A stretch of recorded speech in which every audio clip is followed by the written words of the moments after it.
While Clarence Thomas is the sole dissenter in this ruling upheld by the Supreme Court 8-1 to keep domestic abusers who have a restraining order from being able to have guns.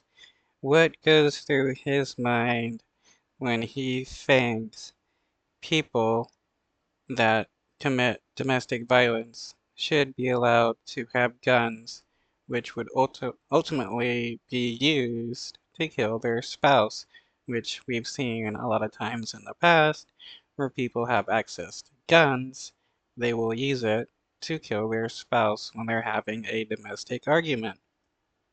Well, it's 11 a.m. here on the East Coast in Washington, where the Supreme Court has released its decision on the United States versus Rahimi.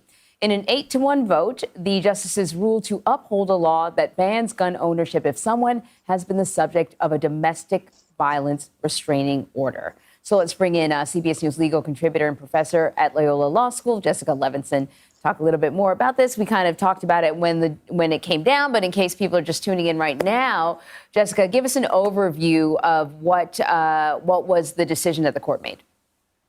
So the court said 8-1 that when it comes to somebody who's subject to a domestic violence restraining order, that it is okay to take away their right to gun ownership, at least temporarily, at least while they are subject to that domestic violence restraining order. And I think what's important for people to know is they probably think conservative court upholding a gun control restriction isn't this surprising.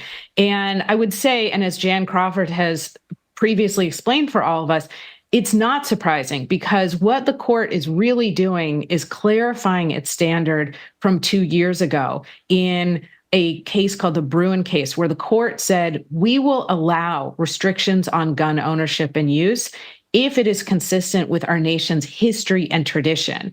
And what the court said today is this is consistent with our nation's history and tradition because we are allowed to say that we disarmed people who were dangerous, people who pose a threat of danger to others.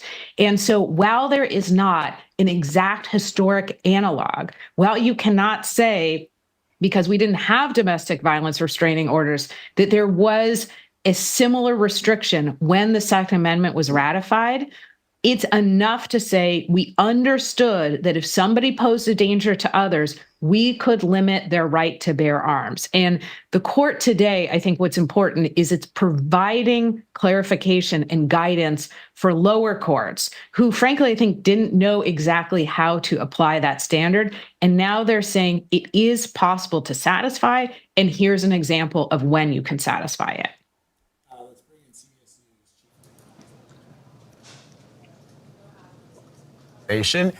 Jan, let's talk about the role of domestic violence and the aspect that played in this ruling.